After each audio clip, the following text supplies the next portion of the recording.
think it's weird, like there's electric vehicles that will have a sound system that mimics that of a real like combustible engine car. That's so weird. Like I don't think you invent like an old person. I think you could like a 60, 70-year-old person that their Mustang that's souped up with like the engine has been removed, it's been replaced by a EV setup, that their car is, you know, just as good. I don't know. You definitely don't feel the same in terms of the acceleration and everything. Like you feel like not the car shakes, but there's more to it than just the sound and then the acceleration. There's something there that's an EV will never replace. And like the whole idea of buying a really nice car, an expensive car, a classic, or maintaining your Mustang, it's the driving.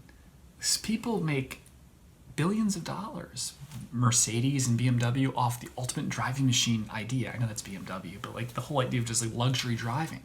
Are you really going to spend 100 G's on a car that drives itself and you don't do anything, and you don't like, there's no like 7-day drive idea? The performance is very muted because you're not present. Like how do you justify the idea of a taxi cab and how cheap it is compared to, or Uber, let's say, and how cheap it is compared to, like, from a moment in time of paying $8 versus paying $80,000 for a car? And the reason you pay the $80,000 is you're in control. But if you're in a car and you can just sleep and it drives you to work and you're fine, why will people buy these nice EV vehicles? Because that's ultimately the thing. People will be separated from it. I just don't feel like that's a thing that people are going to want to spend money on. They're going to spend money on like $10,000 boxes that do exactly the same thing. I just don't see it happening. I think that's one of the biggest things that Mercedes and BMW are scared about. Like, how do we sell people these expensive cars when everything's becoming cheaper and easier?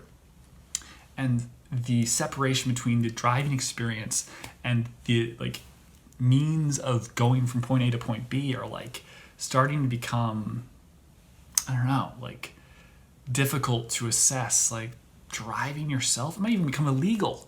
Just like the flaw of being human. Like, oh, you can't do that. You know, I don't know. It's like you kind of want to be present, but you don't need to be present in a Tesla. You can just kind of chill. You should be, but you don't need to be.